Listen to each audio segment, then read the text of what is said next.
Hey, Meta, record a video.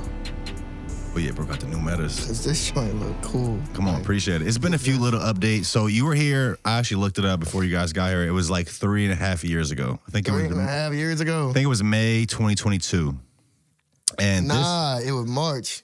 Maybe Remember, March. I had sent you the joint before I dropped it. Why not start? Yeah. And you know what I said?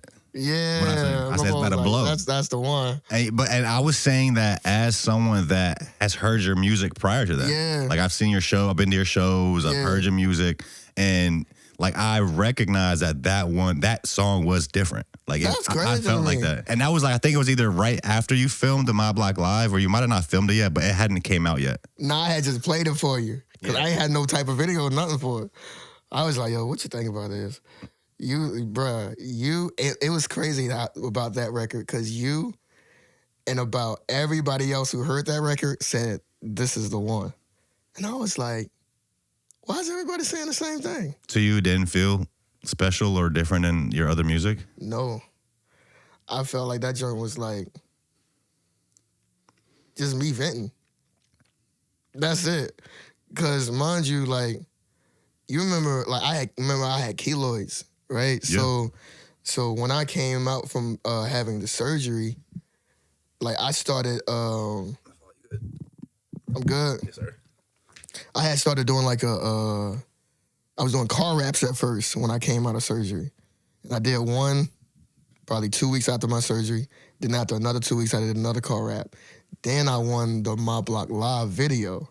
So I was like, instead of doing a car rap, and this, part of it, 1 2 weeks I went by, let me do this video that I just won. Wait, how did you win the video?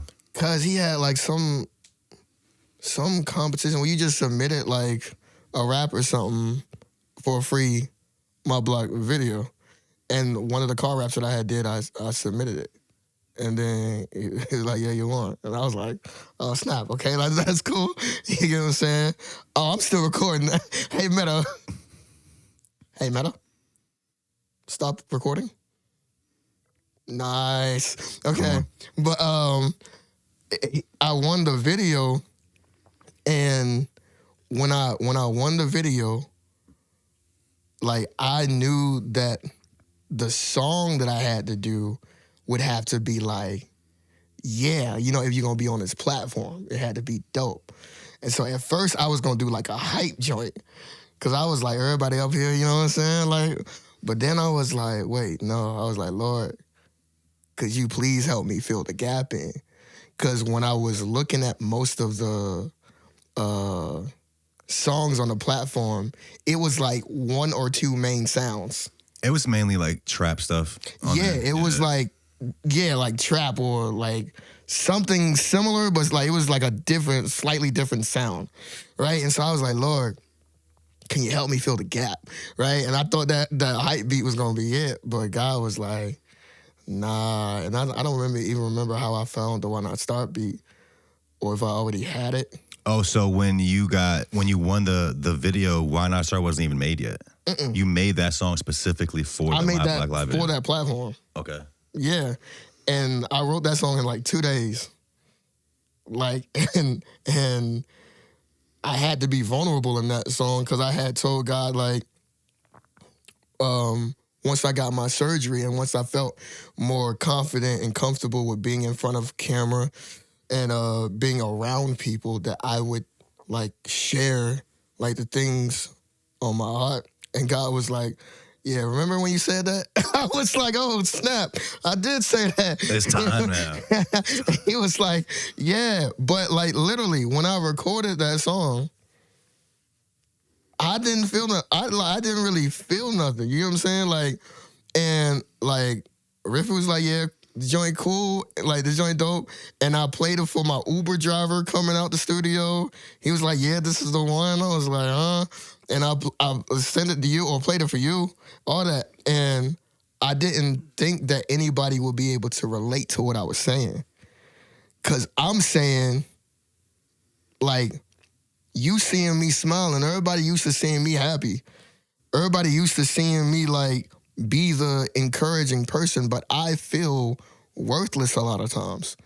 I feel like like half of these days, as much as I enjoy doing music and like being alive, some days I wish I wasn't even born. Because like I'm still dealing with, you know what I'm saying? Like this is a forever thing. You know what I'm saying? And I won't say I never know how to cope with it. It's just that at different levels of life, it's always something new that I have to deal with because of my physicality. And so when I came out with that song, I'm not thinking nobody finna like relate to this joint because I'm just sad. Well, you're saying you don't think people can relate to it, but I think everybody can relate to that. Which is crazy to me. That's even past, like, for you, it's your disability and what you're going through, but anybody can plug in what they're going through in that song, right? I don't know. I mean, I remember at the time when we did the first pod, you said you were like on hiatus for a couple years at that point because of your keloids. Yeah. You had that surgery, you came on here, you did the My Block Live, and then after that, like, things just took off for you, bro. And it wasn't like you were this overnight success. Like, I've seen you in the city performing and doing shit for years before that. Years. To me, it's like a divine timing thing. Because a lot of people think that, like, I mean, anytime you see anybody who is viral online, like, you typically don't think about their journey. Well, let's not give that to everybody because some people do just like randomly go viral on, like, they'll make their first song and it'll go up. That be happening? It happens. But what happens is those people, they usually don't last that long. Their careers don't last because they weren't ready for that moment. Yeah. Like I think to capitalize on it, like to really capitalize on a viral moment, you have to be doing it for a while before then and like figure out yourself and know who you are and know what your brand is and how to move forward, and like so you're ready for that moment. Yeah, and I feel like you always got to know how to bounce back too. Bounce back from what? From anything, because life happens. You know what I'm saying? And even though there are viral moments, that viral moment might not last forever. It won't. You know what I'm saying? So you got to be able to know how to, hey, this ain't it. This ain't all. You know what I'm saying? And it's because I've been doing this for the longest. Like before Why Not Start, there was work with. You know what I'm saying? And when I had work with, folks was like, bro, you ain't never gonna top this song. I was like, what? You know what I'm saying? Remember, I used to be on stage, like, dancing and everything. I've seen you perform that song, actually. Yeah. Bro, the first time I ever saw you, I don't know if you remember, I actually performed that night, too. This is when I was making music. It was at, what's that spot called? It's that spot, I think. It's across the water, but it's like this side is a bar, and then the left side is where the stage is. Are you talking about Shaka's? Not Shaka's. Oh, dang. I can't remember now. But I didn't know who you were. I came to that show, whatever was happening that night. I performed there, me and my friend Ryan, and then, like, I see you. It was open mic. No, it was some type of, honestly, I can't remember now. This was like 5 years ago. This might have been like 7 years ago. Because I was about to say, like, the first joint that I had performed at was Vertigo. Vertigo. One of the first joints. They closed that joint down quick. I can't remember. But yeah, I just saw you on some random stuff. Like, I didn't see you on the internet. I didn't know who you were. I just saw you in real life performing. That's the first time I, like, discovered you. Yeah. I mean, and then even before I even put out work with, like, I've been doing rap since, like, 2010 or something. You know, like, with my brother writing for me. And then, you know, you had a ghostwriter. Yeah, like, it was starting out. You know what I'm saying? I didn't know that. And then I still have a ghostwriter. I got a Holy Ghost writer now. Okay. You know what I'm saying? Hey, that's fire. Hey. You got the Jesus is calling shit right now. You know what I'm saying? I got a Holy Ghost writer. Like, God is my ghostwriter forever. Like, I will always say that I don't know how to write a song. Because if I do it, I feel like it would just be like I'm trying to rap. But when God writes the song for me, like, my prayer is that it's powerful, purposeful, positive, and timeless. And there is nobody who can, for me, write a song that impacts so many people on so many levels other than God. I can't do it. Yeah, I love how much you speak about God, bro. Like, yeah. Like, for me, I'll be honest, I feel like for the past few years, I've haven't had as close as a relationship with God as I once did, and I'm trying to work on that. Yeah. And we see a lot of people, going viral or get into mainstream, and it seems like they don't talk about God like that. And even going through like regular, like everyday life, like everybody has bills, everybody has life problems, whatever's going on. It's easy to not think about how blessed you are or what God is doing for you, or even just keeping him in your mind. Yeah. Like it's easy to forget about that and just kind of go into life. It's not everybody thinks about like the fact that God ain't here to just pay your bills.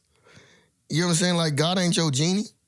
You know what I'm saying? Like God is not on call for you to live all your dreams and stuff just so you can flex. You know what I'm saying? God will get the glory from your story as long as you trust him. As long as you put your faith in him and not the world, not these things that you think that you're capable of. Like, yes, he gives you a gift. Yes, he gives you the ability to use your limbs and use the things inside of you and outside of you. But it's more than you getting to succeed. It's more than you getting to be happy.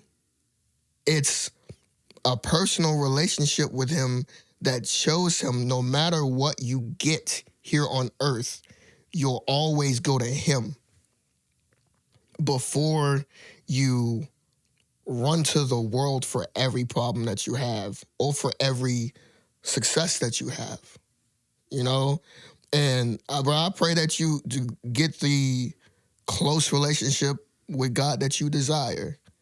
It takes time, especially like with all the things that we be dealing with, the internet, like all the things that be going on in the world, like your personal life, all that, like it takes time, but you have to contribute time to seeking God, no matter what's going on in your life. You have to take the time to be like, even if you don't know what to say, like, Lord, I'm here. And I can't hear your voice right now, but I'm asking you to show up. It's as simple as just starting, bro. Have you always had this perspective about God? Was there ever a time in your life that you were like mad at God? Yeah. For what you're dealing with? Used to be like, as a kid, bruh, this is so silly. As a kid, I always thought that when I grew up, randomly, this arm would just start growing. That's crazy. I started. Did your mom not tell you? That's not how the body works. Like I don't think I ever told her that. It was just always like something that I felt was just going to happen. Like I'm like.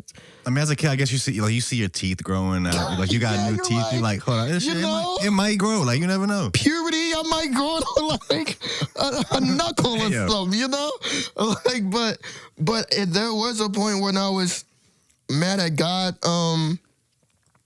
Not just because like my arm didn't grow, but because I always felt like everybody around me could help people. And I was the only one who couldn't help. I was the main one who needed help.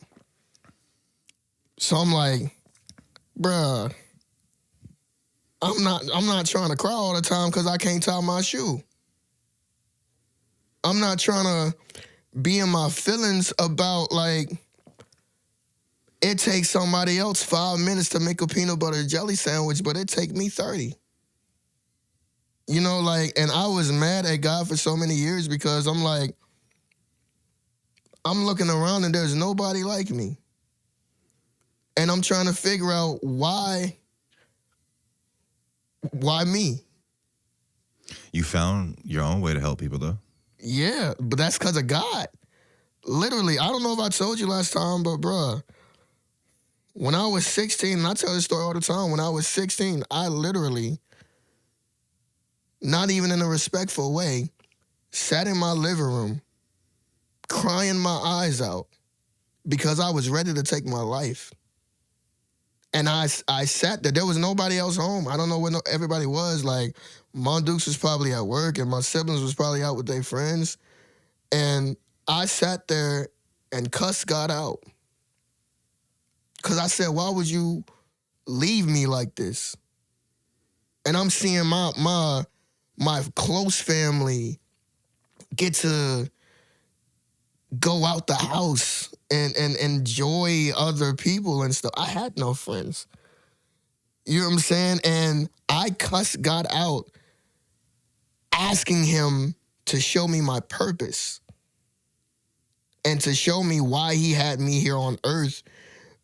Because if he didn't, I was very serious about taking my life. What stops you? I cried myself to sleep. And that very weekend, I had a performance at my god sister's album release party. Her name is T.L. Chisholm. We grew up in New Beginning Christian Center Church. Does she have autism? No. Okay, my bad. Wait, what? Her name was T.L. Chisholm. Bro, what? That's a fire name for somebody that has autism. I didn't say Tism. I said Chisholm. My fault. Yo, you are lit. Blooper is crazy. No, but... So you were already making music at this point? I was already, you know what I'm saying? I had just started, like, at the age of 15, but I was 16, like, almost going on 17 then. And I had a song called Use Me, right? When I was like... If you can do anything, Lord, use me. Let these songs from the heart save souls. If you can do anything, Lord, use me. Take over my life and help me make goals. And I am building up my faith. Oh, Lord, you are so much more than great. If you can do anything, Lord, use me. If you can do anything, Lord, use me. And I had that song and another song. It was like one of them MGK beats. And I had that performance that very weekend that I cried myself to sleep. And when I tell you, when I was done, everybody stood up. And it seemed so simple, like, yes, people clapped. But literally at the end of that event, when people were walking up to me, everybody who walked up to me said something so simple, like, don't stop. Keep letting God use you. Don't give up. But I had cried myself to sleep and nobody knew. That week. Nobody knew. And so when they were saying these simple things to me, God literally was in my heart and my mind saying, hey, this is why I have you here. You think that when I created you, I made a mistake. You think that all these people around you are the only ones who are able to help, and you're wrong. I gave you a gift. Use it. And that's been my life with God. I don't even know how we got there. I just rolled into like the 16 thing. But yeah, man. And then that really sets you on this journey. How old are you now? Dang, man. I just turned 30, by the way. I just turned 32, really? bro. 32 or 30 as well? No, 30 as well. I just turned 30 in April, bro. Yeah, I turned 30 in September. Oh, that's fire. Happy belated. Thank you. Happy belated to you. Yes, sir. You're 16. You go through this traumatic experience, and like a lot of people say, sometimes it's the darkest before dawn. Yeah. Right? And then but your moment didn't really happen until like fucking 10 years later. Man, you also got to remember, even after, like, because that album release party was in 2012. The one you're talking about? Yeah. Okay, yeah. That was in 2012, bro. At the end of 2016, the keloids started growing. And they were like very small. They just got bigger each year. I don't know. I guess I don't remember. I thought you were just born with those, but nah. Okay, yeah. They just started growing. I think I had like earrings and I didn't take them out enough or something like that. That's why they grew? Yeah, I think so. That's a thing? Okay. Yeah. But like the Kilo started growing at the end of 2016. I put Work With out June of 2017. And I had to push through not wanting to be in public. And this time, not just because of my arm, but because something that was on my ears. And it was so hard because I was like, you sure? You sure, Lord? You sure this is my purpose? Because there were so many years that I wanted to quit that I was like, Lord, I'm in the house like, Lord, if you just give me a regular life, I'll be cool. I don't want to do this music. I don't want to be in public nowhere, you know what I'm saying? Nowhere where I gotta, like, get people to listen and share all this stuff. Like, just let me sit in the corner somewhere and do this. And God never stopped giving me songs. I don't, that's why, like, still to this day, that's why I don't know how to write a song, man. God just gives them to me, man. So this is all leading up to Why Not Start. Yeah. Why Not Start drops 2022. Yeah. Since then, like, you've just been everywhere. Also, when Why Not Start dropped, I say this on a pod all the time, you were the first artist I saw in the 757 that did a whole press run in the city. When Why Not Start dropped, you just hit like every platform out here. And I don't think anybody, I haven't seen anybody do that. Loud Joint. You did a bunch of stuff out here. Like, it was like you really showed us an example of what a local press run looks. And this is before you went on a nationwide press run. Yeah. But that kind of opened my perspective to, like, okay. And even since then, we've had a few more platforms start. Like, now we have enough platforms to do like a real press run in the city. That's fire. Like, yeah. Here, My Block Live, which I think he's switching up what he's doing a little bit. He doing interviews? I don't know if he's doing interviews. He's not doing the hanging mic anymore or like the mic stuff. We have Who's Next 757, Club Creative. Who else we got? It's a few platforms out here. It's like 5 to 10 platforms out here right now. Yeah. Your life just gets crazy after that. Y'all, man. Say what? I'm proud of all y'all. That's dope. Thank you. Your life gets crazy after that. My life got crazy? Yeah. You were everywhere. I mean, I think I saw, like, I can't even remember everybody, but like everybody shared your stuff. Yeah. Even down to this year, like, so random. You did a song with Paul Wall. Like, oh yeah. I don't know if anybody expected that. Maybe we can get into how that happened. But that's so funny because I think so random. First time me and Paul Wall had talk was like in 2022 when Why Not Start came out. On the phone or? Like just through DM. Okay. And I think he sent his number that year, right? But like we just had got the song this year, like when we had talked again. So he reached out to you about a song? Yeah. Okay. I wouldn't even think Paul Wall was in your mind of somebody to work with. Just that random. No, but Paul was like, he had shared one of, like, he was riding down the street to listening to I think Anyone But Me. And I had like, you know how you like somebody's story or whatever? I liked it and was like, man, thank you. And he was like, you know, when you're ready, you know, I was like, send me a joint. And that was dope. Crazy. What has been the most challenging part since, like, in your life since Why Not Start has blown up? For me, I don't know if you remember, we spoke a few years back. I was always trying to, I don't even know if I kind of explained this the right way, but it's like, I didn't want to see you box yourself in to a certain genre or a certain type of music. Yeah. Or even put so much weight on yourself of feeling like you have to inspire people or like you have to hear out everybody's problems or, like, you know what I mean? Like, put yourself in that situation where you're the, like, I don't know if I'm even saying that right. Do you know what I mean? Like folks at a confessional or something? Kind of like just, it's like too much weight on you. But that's something to be that person. Like, I'm used to being that person and I love it here. You know, like, and I really think that's because I know what it's like to hurt. You know, so I've gotten thousands of DMs since Why Not Start, and everybody who I could respond to in time, like I've always told, like, encourage them in different ways, and it's a beautiful thing to be able to have that responsibility.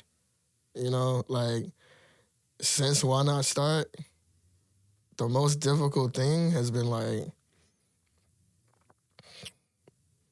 the most difficult thing. Well, even through all like I've talked to you a few times over the years, even though you're doing all this stuff, like every time we speak, you're always like you're not feeling like you're doing enough. Yeah, I think that's the most difficult thing, man. The most difficult thing is being having an understanding of like how much I've done, because I never feel like I'm doing enough. Like it like I be hearing people say like, yo, you're where people pray to be or people would love to be and everything, and I'll be looking around like, what is y'all talking about? Right? You're also where you pray to be. Yeah, for sure. I remember going to the shows year after year, week after week, showing up when security showed up. Early. And leaving when the last performer got done. For years. Being front stage for dozens, hundreds of artists. Like, I remember that. So, like, even where I am right now, I'm working towards more. Like, I don't feel like I feel like I have accomplished a lot, but I really don't, like, I don't reflect a lot because I'm always keeping my head down and, like, what's next? You know what I'm saying? Like, what do I have to do, not to stay relevant or something, but what do I have to do as far as my calling or purpose, you know, rather than, like, me just sitting around. And most times, with me, because God is my ghostwriter, I don't get to just do music. I have to learn these lessons. You know what I'm saying? Like, I'll be in my own way. And I, like, as a man, I have to learn lessons so God can give me the songs. If he gives me the songs before I learn the lessons, I'm going to mess it up. I'm going to mess the success up. I'm going to meet people and possibly mess their perspective of God up. Like, so many things, man. And so, like, I don't be getting it right away because I gotta. Oh wait, okay, wait. Let me change my answer. The most difficult part since Why Not Start has been me. Has been you? Yes, I've been in my own way. I've been in my own way, man, and it's like for so many reasons I've been in my own way, and like I'll even say like as an adult. I didn't start making money till Why Not Start. You know what I'm saying? And so I've been financially irresponsible. And I'm like, bruh, I'm like, money don't just fall from the sky? Oh, no, it don't? Okay. All right. Do you get a disability check? Yeah. You know what I'm saying? But they supposed to been cut that. Oh, do they stop that? I think they do stop it once you no, not when you become an adult, but like once you start making money. More than what they give you, or whatever. But, I still need that for real. Like, rap is fickle. You don't know. Up, you know what I'm saying? Like I literally, you know what I'm saying? But like literally, I've been in my own way. With financially and like immaturity. I've been immature in like decisions that I've made, you know, and wait, say that one more time. I've been immature in decisions that I've made. Okay. Like a lot of decisions I've made aren't reasonable. You know what I'm saying? And I can't, there's no like right now a decision I can think of that like I can pinpoint right now. I'm just saying I've been immature. And I just be in my own way. I'm the worst part. Has the success like actually made you happier, do you think? Or do you still feel the same as before? I don't think success makes me, because like we said, before Why Not Start dropped, like you were in a depressive phase of your life. Like, I mean, but I'm always going to have, it's like, I'm always going to. So no matter what's happening, no matter what it is, you're still, you know what I'm saying, you're bro? still affected by that in the same way. I will always be, but it be days when I might be embarrassed that I have to ask somebody to unbutton my shirt. You know what I'm saying? And you would think they're like, yo, I'm past this already, but no, I'm not. The fact that I still have to ask for help, you get what I'm saying? Like, that'd be something for me, man. And prayerfully, I'll get past that soon. You know, but the success, it's cool. It's a little distraction, but deep down, those feelings still arise. Yeah, for sure. That'd be the main thing to be on. I live with it. You know, like I live with me. You know, so like when I'm, like I'll put it like when I'm out in public and like I'm at a restaurant or something or just walking down the street, I forget that I'm gifted hands. I forget that folks know me or folks have been impacted by something that I've done. I'm out experiencing life in a way that I haven't before. Cause, you know, like I wasn't always able to just go out to eat. You know, I ain't had no Uber buddy. You know what I'm saying? Like, I ain't had no car. I couldn't drive, you know what I'm saying? My family never wanted to take me out. Bro, they left me at home and went without me. And it wouldn't even be like, yo, I couldn't ask them. Like, they would take me if I asked, but it's like, I don't like inconveniencing people. I don't like, you know, so, like if you got a certain schedule, I'm not finna be like, yo, at 3:00, can you, you know what I'm saying?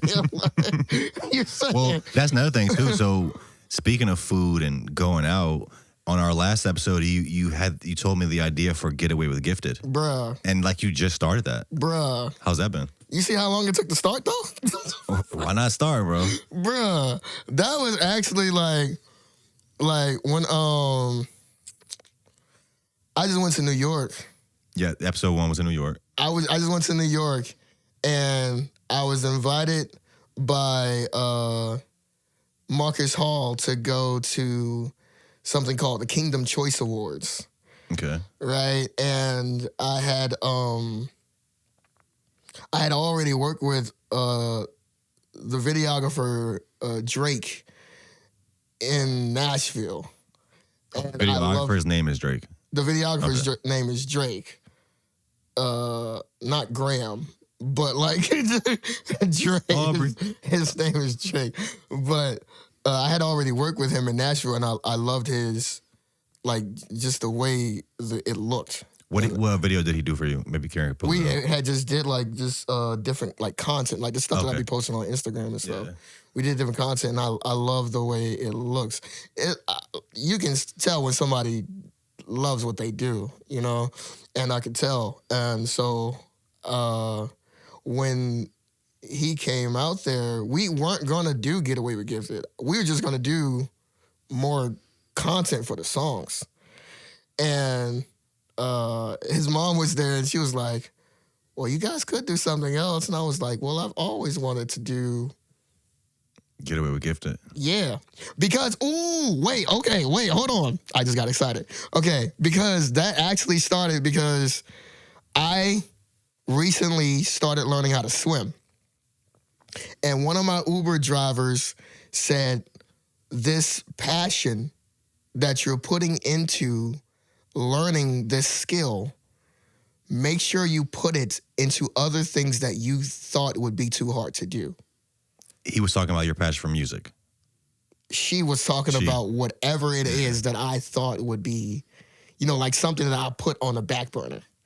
She said, the next time I see you, I want to hear that you started doing something. And I told her in that Uber that I would start my vlog. So then, like, the next week, I went to New York. And when his mom was like, y'all don't got to just do song content, I was like, wait, I just talked to the Uber driver. This is the perfect opportunity. I was like, but what do we do? Because I don't like talking on camera.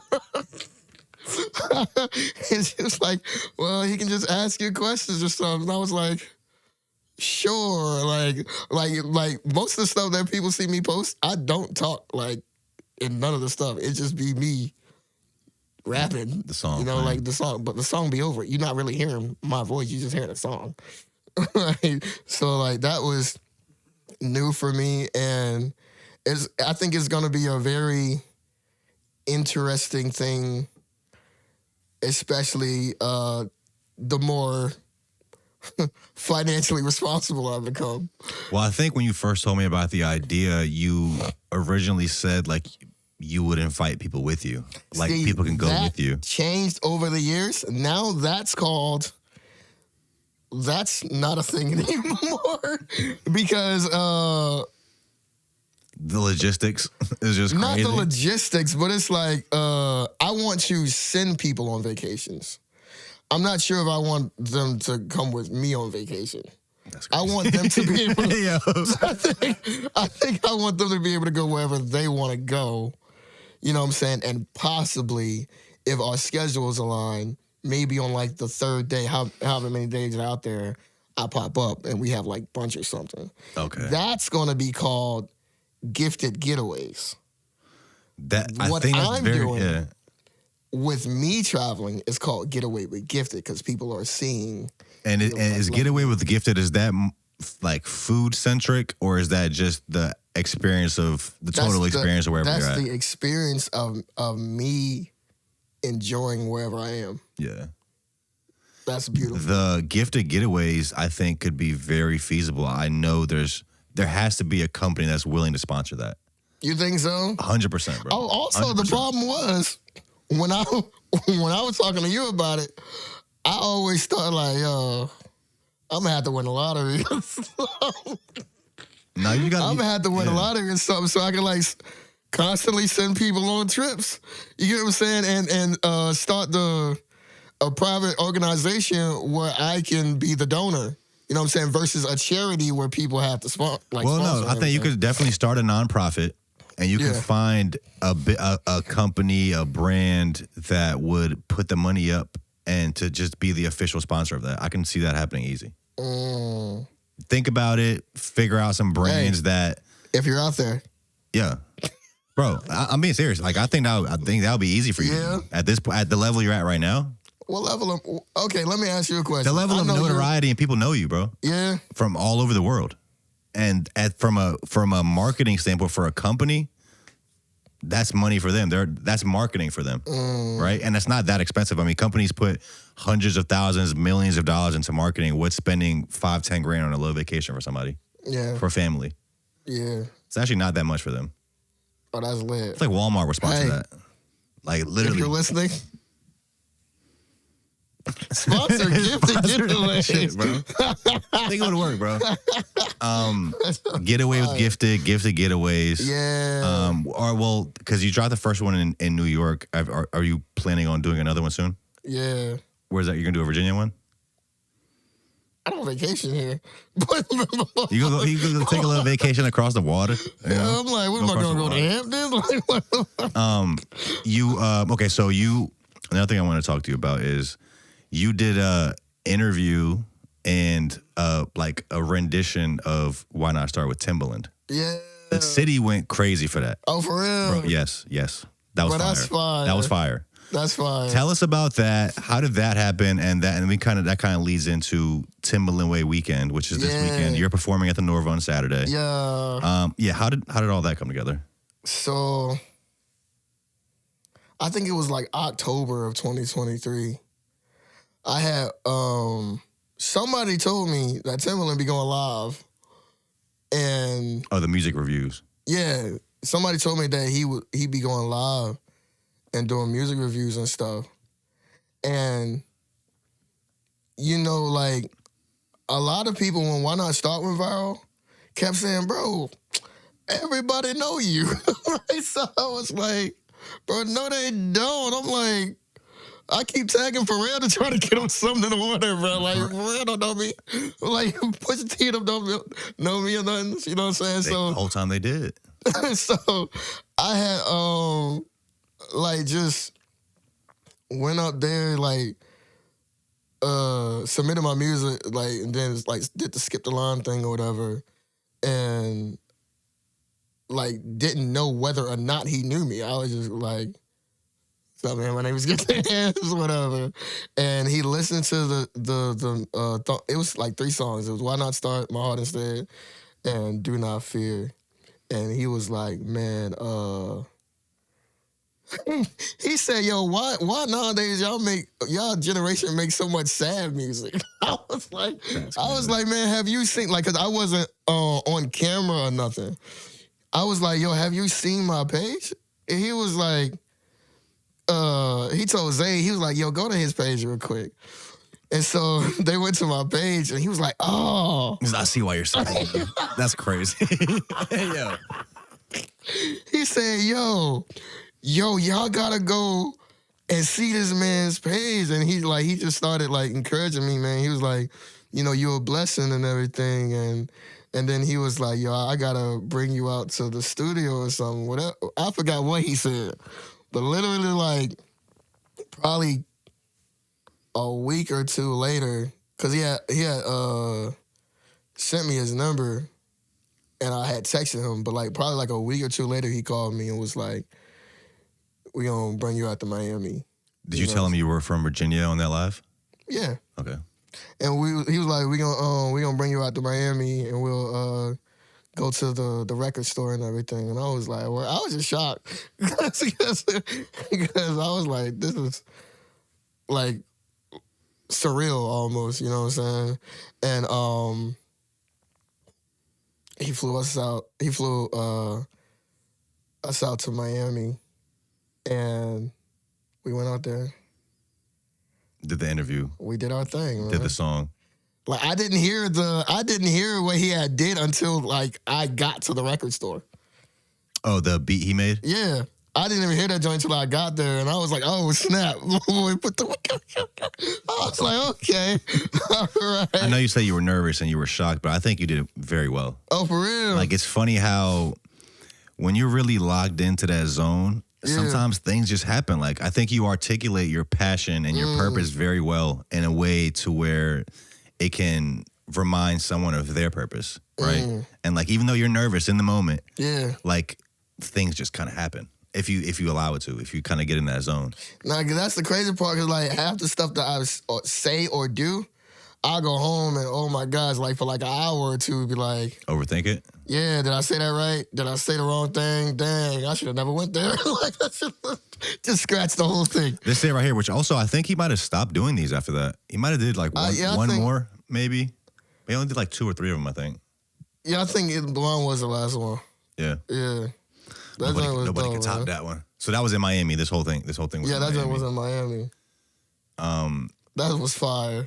How does it feel now, kind of full circle, to be performing at the Norva for Timbaland Way Weekend? Bruh, I was like, what? I was like, first of all, because I had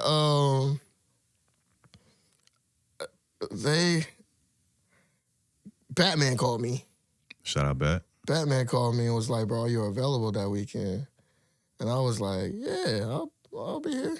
And he was like, the team wants you to perform. And it was Michelle, who, she's on Timbaland's team. Michelle put me on the lineup and wanted Batman to reach out and ask me was I available and everything. And so they called literally, I think it was last week. They called me last week and told me and everything, and I was like, "Yo, that's fire." Yeah, so, I had Batman up here recently. He was telling us there was like 30 people on that team that's putting that all together. I don't know. Yeah. I ain't some of them were like some girls up there I think are his cousins, but it's all like local people from this area. Yeah, and so like Full Circle is crazy because like that's not something that I expect to be a part of. You know, it's like, oh, wow, like, y'all chose me to be a part of this. I get to do this. You know, like, Full Circle, I'm like, wow, we back. We back, you know? And you haven't seen Timbaland or spoke to him since Miami? No, like, we have texted every now and then. You know, like, you know how you text people that you met, like, hey, happy Thanksgiving. So, I'm fucking weak. He responded to your Happy Thanksgiving text? For sure. Like, I'm not. I don't be texting everybody on my phone. Like, he was getting a lot of flack recently for like the whole AI stuff. Yeah. Did you see that? I seen like a clip. Mind you, I don't follow nobody, and I barely be online. But I did see something about it. But my attention span is shot. He was getting flack for it because people were like, oh, they're going to replace human artists for AI. And I never thought they would replace artists. My critique of it was like, I don't think it would work. Like, I don't think fans would resonate with an AI artist. But I changed my tune on it now. I guess I don't completely understand what's happening because I also don't understand the what's the thing called, like ChatGPT, and stuff that people are using nowadays. Like, I'm out the loop with all that. You gotta get hit, bro. AI is taking over in a real way. I haven't seen it in my personal life, so like I wouldn't know. ChatGPT and stuff like that, like Grok, those are kind of there's like they got different names and stuff. There's different ones. There are different chatbots. Which I'm like, who's Adam? Like ChatGPT is pretty much like an expert on everything. So instead of like, let's say you have a question, you want to Google it. Instead of getting a basic answer on Google, you'll get a PhD level breakdown. It's like that AI that was on Jeopardy that one year.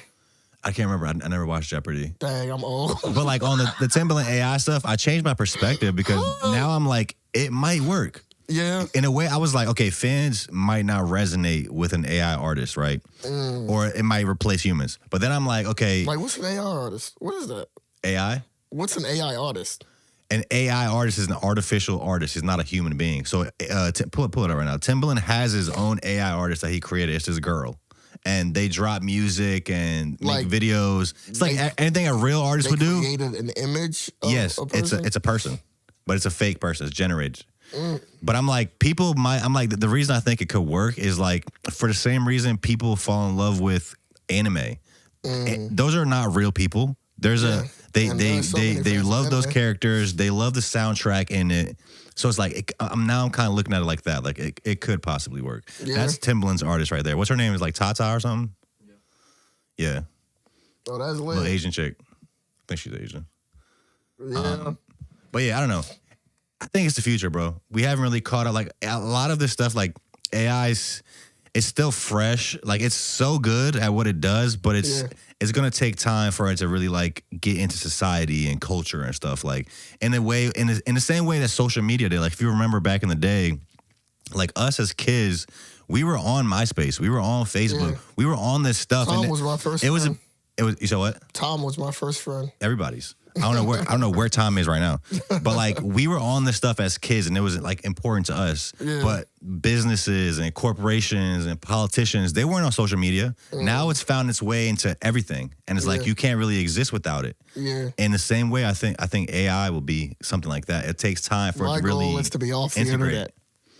It's to be off of that? My goal is to be off the internet. Like, I aspire to have the type of success where I don't have to utilize, or I like, not that I don't have to utilize the internet, but that I don't have to like be in everybody's face on the internet. So you're gonna be like you want to be like Oliver Anthony. You know who that is? He's from Virginia, right? Yeah. The white dude with he has like an orange beard. He went viral for doing that song in the woods. Yeah, that was a song. What did he do? Richmond, north of Richmond. That was his like breakout hit. Yeah, but what he does, he takes big hiatuses from the internet. Oh yeah. He does not he blew up crazy. I think it was Bud Light wanted to give him like hundreds of millions of dollars for a deal. Yeah. And he was like, I'm good. Yeah. He's like a pure artist. Yeah, that's he what I'm didn't take the deal. He goes on huge hiatuses on the internet. Yeah. As a big artist. That sounds He just perfect. doesn't like that stuff. That sounds perfect. Like, I don't like what the internet is becoming. Like I don't know nothing about the AI stuff, right? But it's like, you go online and folks is like, yo, you got to post 20 times a day now. And I'm like, yeah, I'm good. I'm good. I'm not posting no 20 times a day. Well, it's different for everybody. Or you got to post at like 3 o'clock, 5 o'clock, 7 o'clock. And now it's always a different time.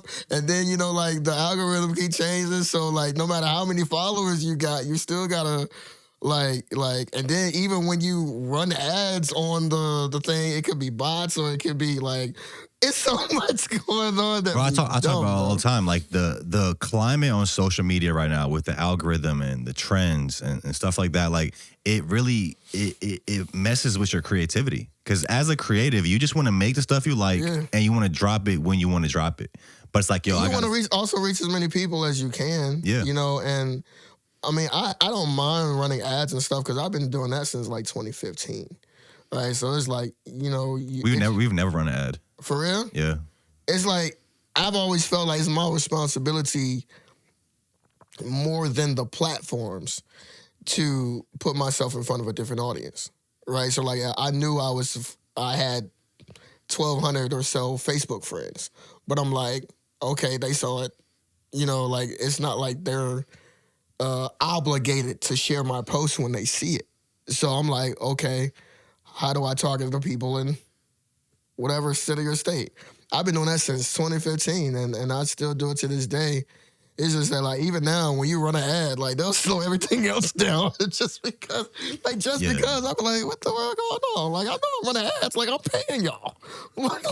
It's weird. It's really weird. It'd be weird, but, like, it ain't nothing that you can... These platforms change. It's nothing that you should trip on. Yeah. You know what I'm saying? You just adjust and you either rock with it or you don't. You know, like, but it's still your responsibility. Your success is your responsibility. For sure. You know, it's nobody else's, like, because everybody out here trying to get it. These platforms don't make it easy, though. It's like you kind of figure out, you get the ropes, you know, you get the hang of it, and then, like, they make a change. Yeah, and it's like, yo, this was working last week. If they take TikTok away right now, like they keep talking about shutting it down or taking it away from the U.S. or whatever, like, if they take TikTok away from the U.S., like, we just got to figure it out. Well, from what I understand about TikTok, when they said it was going to get shut down, they were telling us it was, like, because of China's influence on us or China's potential influence on us, right? But from, like, fast forward to now, it seems like that's not at all what it was about. It was really about the anti-Israel content that was on there. Because right now, I think, like, a Jewish person just bought TikTok. I forgot the guy's name. But, like, they're just going to censor it now. Yeah. It feels like that's what it was about all along. Like with what's going on in Gaza and stuff, they didn't really want people seeing that, and like that's where the young generation was introduced to all this video footage coming out of Gaza, and they were becoming anti-Israel, and they didn't like that. What are you looking up? I want to see you do some other types of content, bro. Like I feel like when you go to your page, we gotta do more skits, bro. I'm telling you, that's what's missing from your portfolio right now. You got the music, you got the branding down for. You said oil change. All right, pull that up. Can we pull that up? I don't know if you can find that right now. That was probably hell long ago. Come get your oil change. I feel like that type of stuff would hit to your audience, bro. Like your audience, I feel like people want to see you having fun. See, it doesn't have to be like Timbaland said, sad all the time. I've been encouraged to do that type of stuff, like by you and a few other people. But I think the thing with me is, and I'm trying to grow out of it or into it. I've never liked the idea of being an internet person. Because the goal is to get off the internet. Well, now you are, whether you like it or not. I think you passed it, bro. I'm saying, like, the goal for me is to get off the internet. And so it's like, if I start doing this content and stuff, it's like, I'm a feel obligated to keep that joint going. And right now, all I'm really doing is just posting, like, my songs. That's it. That's really it. And here and there, I'll post an interview. You know, like.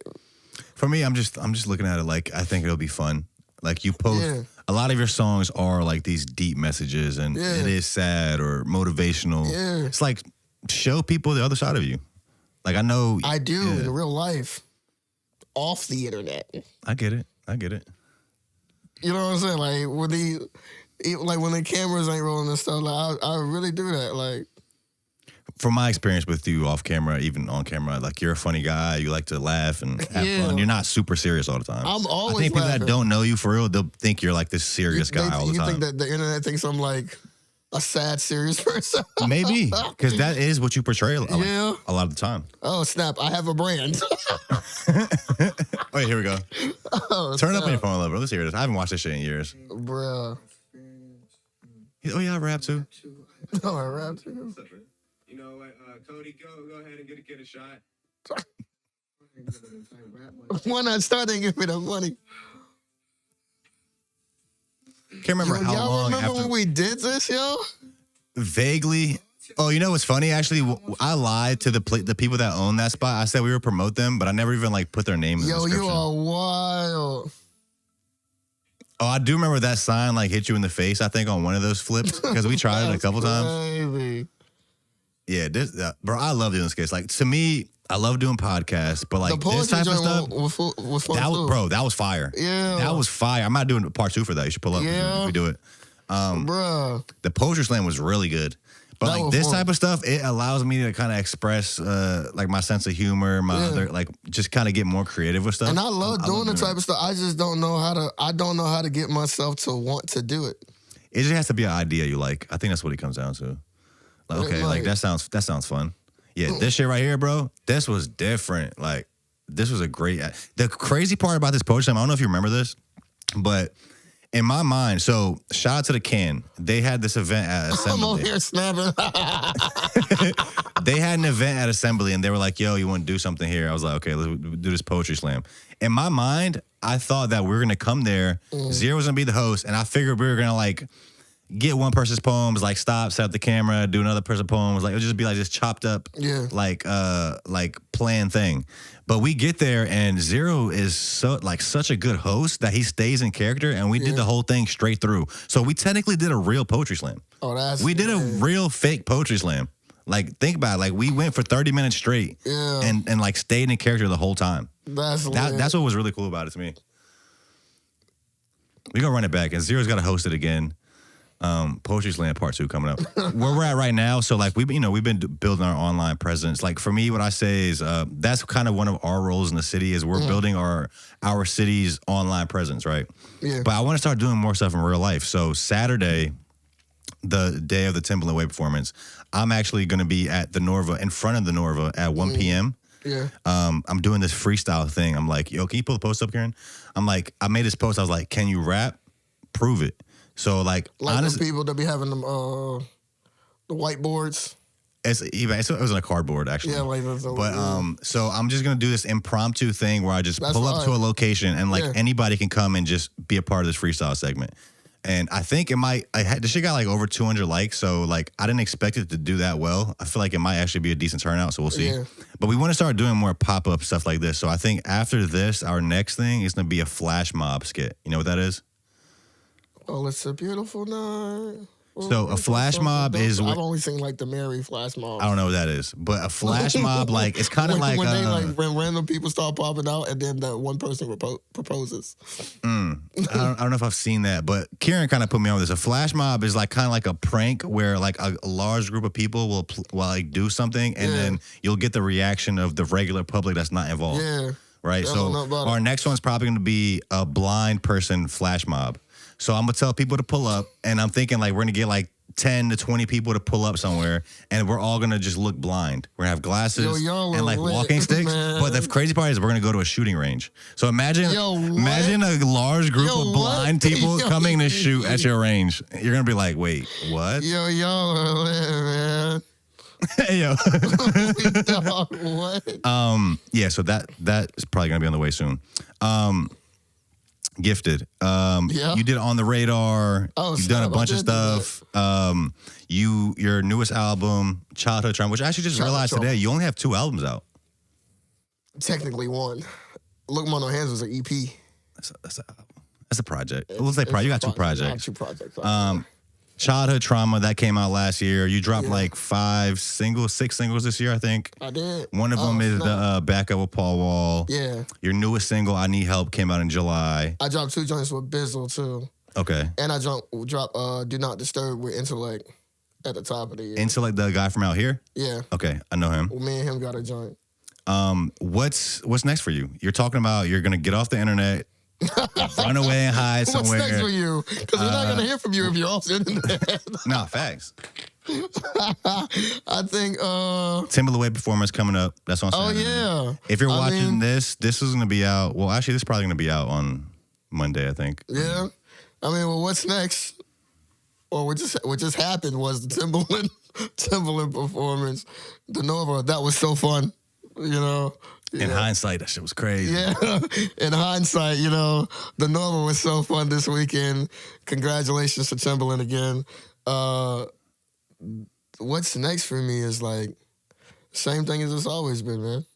It's just one day at a time. You still dropping singles? Like are you working on a project right now, or? I think I'm always working on singles, but like when I do a project, it has to have. Ooh, I keep getting excited. Okay, wait. Before I say what's next, I have to say that Timbaland inspired childhood trauma. In what way?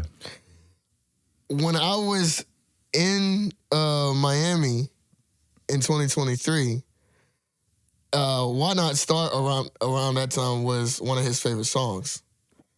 And he was listening to like some of the music that I was playing for him. And he was like, listen, man, you can rap and all that, but people want to hear your vulnerable stuff. And I was like, man, but I don't want to do that. Like, that stuff hurts to write and everything.